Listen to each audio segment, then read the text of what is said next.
Hello বন্ধুরা, কেমন আছো তোমরা সবাই? আশা করি ভালো আছো, আর আমিও খুব খুব ভালো আছি। তো এখন যাচ্ছি আমি মেলা দেখতে, আমাদের পুরনো মায়ের মা শীতলার মেলা। তো প্রচুর পুরনো কিন্তু, আর খুব মা কিন্তু জানো তো প্রচুর জাগ্রত। তো চলো তোমরা সঙ্গে থাকো, ভিডিওটা দেখো, আমরা মেলা ঘুরবো, আমার সাথে তোমরা সঙ্গে থাকো। আর আমার সঙ্গে কে যাচ্ছে বলো তো? আমার কুচকুশো না, মানে আমার মেয়ে। এই যে দেখো, এদিকে দেখো, দেখো দেখো দেখো, বলি বাবা, দুধ তুমি চালু, দুধ তুমি চালু, আরে বাবলি, এই যে। তো চলো সঙ্গে থাকো, ভিডিওটা দেখতে থাকো, আর মেলাতে ঘুরবো, সব কিছু তোমাদের সাথে শেয়ার করব। তো চলো। আর এই দেখো রেডি হয়েছি, তো চলো। তো বন্ধুরা দেখো, আমরা টোটো থেকে নেমে পড়লাম। আসলে টোটোর ভিডিওটা তোলা হয়নি।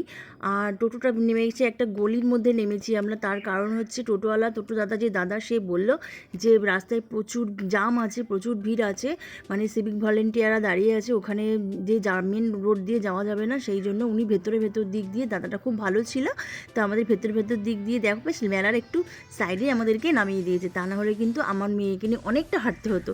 তো দাদা তো ভীষণ ভালো। তো দেখো এবার আমরা মেলার ভিতরে ঢুকে গেছি। বাপরে বাপ, কত দোকান বা মানে বসেছে, দেখে তো পুরো লোভ লেগে গেছে।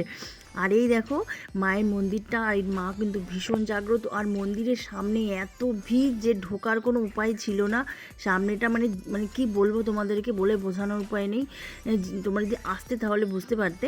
আর তো একটু দেখো চলে এসেছি ঠাকুরের সামনে থেকে, চলে এসেছি মেলার ভেতরে। দেখো কত নাগরদোলনা বসেছে, আমার মেয়ে তো দেখে পুরো অবাক, ওর হাই তুলছে দেখো। আমার মেয়ে তো দেখে পুরো হাঁ করে তাকিয়ে আছে, এতদিন পর বেরিয়ে দেখছে এরকম প্রথম, মানে ও তো কখনো রাস্তায় বেরোয়নি, মানে এরকম মেলা দেখেনি, ও ফার্স্ট এর মেলা দেখছে, ও তো বোঝে না সেরকম, এখন একটু বুঝতে শিখেছে। আর ভেতরে কত দোকানপাট বসেছে। আর আমার মেয়ের মতন অনেক বাচ্চারা আজকে, তার মায়েরা তাদেরকে নিয়ে বেরিয়েছে, সব একটু একটু মানে ছোট্ট ছোট্ট একদম পুচকি পুচকি বাচ্চাগুলোকে নিয়েও তার মায়েরা কিন্তু বেরিয়েছে মেলা ঘুরতে। ওই দেখো, দেখতে পাচ্ছ, মানে শুধু বাচ্চা আর বাচ্চা, যাক দিকেই তাকে যাচ্ছি তার দিকেই দেখছি শুধু বাচ্চা কোলে নিয়ে তারা বেরিয়েছে। তো ওই দেখো আরেকখানা, দেখতে পেরেছো? তো আমার এবার দেখো মেলা টেলা ঘুরে এবার চলে এসেছি একটু খাবারের দোকানে, কারণ প্রচুর খিদে পেয়ে গিয়েছিলো। দোকানপাট মানে দেখে মনে হচ্ছে শুধু খাই আর খাই। তো যাই একটু খেয়েই নিই, তো বসে পড়েছি মোগলাইয়ের দোকানে। অনেক কিছুই আছে, তো আমরা ভাবলাম খাবো একটু মোগলাই, তো মোগলাই নিয়ে বসে পড়েছি খেতে। আর খাওয়া দাওয়া সেরে আমরা বেরিয়ে পড়েছি। তো একটা দোকান সামনে পড়লো, তো ভাবলাম যে এখান থেকে কিছু ক্লিপ নিয়ে নিই। আমার আসলে খুব ক্লিপের দরকার ছিল, ক্ল্যাচার যেগুলো হয়। তো সেই কারণে দোকানে দেখো খুব ভালো ভালো মানে ক্লিপ ছিল এই দোকানটাতে। বাচ্চাদের জিনিস ছিল আর ব্যান্ড ছিল, আমার খুব দরকার ছিল, মানে ছোট ছোট আমার মেয়েকে চুল বাঁধার জন্য কিন্তু খুব দরকার ছিল পুচকুর। দুটো করে চুল বেঁধে দিই যেহেতু, তো সেই কারণে দরকার ছিল। তো এই দোকানটায় ছোট ছোট রাবারগুলো আমি পেয়ে গেছি, তো মেয়ের জন্য নিয়ে নিলাম। আর এই দেখো এইটা কিন্তু ঠাকুর, আমাদের এখানে কিন্তু সবাই যেভাবে আসছে, মানে আমাদের এই ঠাকুর মা কিন্তু প্রচুর জাগ্রত। আর সবাই এখানে মানে অন্যান্য শীতলা পাড়ার মতন কিন্তু এখানে পুজো হয় না। এখানে মানে আমাদের এই কালনাতে কিন্তু এই একটাই পুজো হয়। আর সব জায়গা থেকে মানুষেরা এখানে কিন্তু মানত করা থাকে, তো ফল প্রসাদ নিয়ে এসে এসে কিন্তু বাজনা টাজনা নিয়ে এসে কিন্তু এখানে সবাই তোমার মানে মায়ের কাছে পুজো দিতে আসে। আর রাত্রিবেলাও কিন্তু এখানে সবাই মায়ের কাছে পুজো দেয়। আর তারপরে দেখো আরেক জায়গায় চলে এসেছি, এই ঠাকুমাটা নিয়ে বসেছে। তো ভাবলাম এর কাছ থেকে মেয়ের দুটো ক্লিপ, মানে মেয়ের দুটো ক্লিপের দরকার ছিল আমার, তো নিয়ে নিলাম। আর দেখো কত সুন্দর সুন্দর পুতুল, এই পুতুলগুলো দেখে তো আমি পুতুলগুলোর প্রেমে পড়ে গেছি, মানে এত সুন্দর পুতুল, আমার এত ভালো লেগেছে পুতুলগুলো, মানে কী যে ভালো লেগেছে। কি সুন্দর ঘোমটা দিয়ে বসানো পুতুলগুলো, ভীষণ ভালো লেগেছে। তো চলো এবার আমরা মেলার ভিতর ঢুকে গেছি। আর এখানে কিন্তু অনেক বাজনা টাজনা দিয়ে দেখো এখানে একটা নতুন গেট করেছে। আর আর দেখো আরেকটা জিনিস চোখে পড়েছে, সেটা হচ্ছে কানের দোকান। আসলে এমন কোনো মেয়ে নেই যারা মানে কানের দেখলে যাদের ভালো লাগে না, কানের মানে কানের জিনিস দেখলে প্রেমে পড়বে না, এমন কোনো মেয়ে নেই। তো আমি দেখলাম, দেখে টেকে আর এখন চলে এসেছি আরেকখানা দোকানে।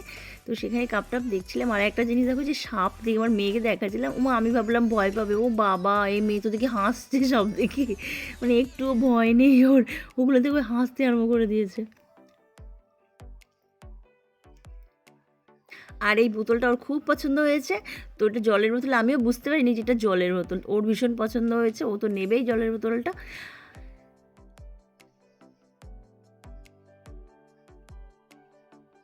আর এখানে দেখো কতগুলো বাচ্চা ঠিক লাফাতে আরম্ভ করে দিয়েছে। আর একটা কথা তোমাদেরকে বলি, এই মেলার ভেতরে জানো তো যেদিকেই যাচ্ছি সেদিকে শুধু জোড়া আর জোড়া। আমি তো জোড়া নিয়ে যাইনি আমার বরের সাথে। আর এখানে শুধু সবাই তার গার্লফ্রেন্ড বয়ফ্রেন্ডে ভর্তি ছেলে পেলে, মানে ভর্তি শুধু ভেতরে। তো মানে ভেতরে শুধু আমি একা মেয়ে নিয়ে পড়ে গেছি, লজ্জা লাগছিলো আমার। তো সব ঘুরছে, তারা একসাথে হাত ধরে ধরে ঘুরছে। আর এই দেখো কত আইসক্রিমের দোকান। আমি তো আইসক্রিম খেতে পারবো না, কারণ হচ্ছে আমার মেয়ে যেহেতু ছোটো, তো সেই জন্য আইসক্রিম খেতে পারিনি। শুধু মেলার ভেতরে ঘুরেই যাচ্ছি আর ঘুরেই যাচ্ছি মেয়েকে নিয়ে। আর এত সুন্দর মেলা বসেছে, এত বড় মেলাটা বসেছে যে মানে কি বলবো, বিশাল বড়। ওই দেখো আরেক মানে সবাই আসছে পুজো দেওয়ার জন্য। দেখো কত সুন্দর, এইরকম কিন্তু আমি এর আগে কখনো কোথাও দেখিনি। তো এখানেই আমি দেখছি এত সুন্দর করে সবাই মেলা মানে ঠাকুরকে পুজো দিতে আসে। আরেকজন দেখো সব বাজনা নিয়ে নিয়ে সব নাচতে নাচতে আসছে। মেয়েগুলো কী নাচছে, বাপরে বাপ! সে এত নাচে, আমার ভীষণ ভালো লেগেছে কিন্তু নাচগুলো। দেখো কত সুন্দর করে নাচছে। তো এখানে দাঁড়িয়ে পড়েছি নাচ দেখার জন্য। তো চলো ভিডিওটা এখানেই শেষ করি আজকের মতন। এখানে টাটা। ভালো লাগলে লাইক কমেন্ট শেয়ার করে দিও, আর একটা সাবস্ক্রাইব করে দিয়ে আমার পাশে থেকো। তো চলো টাটা।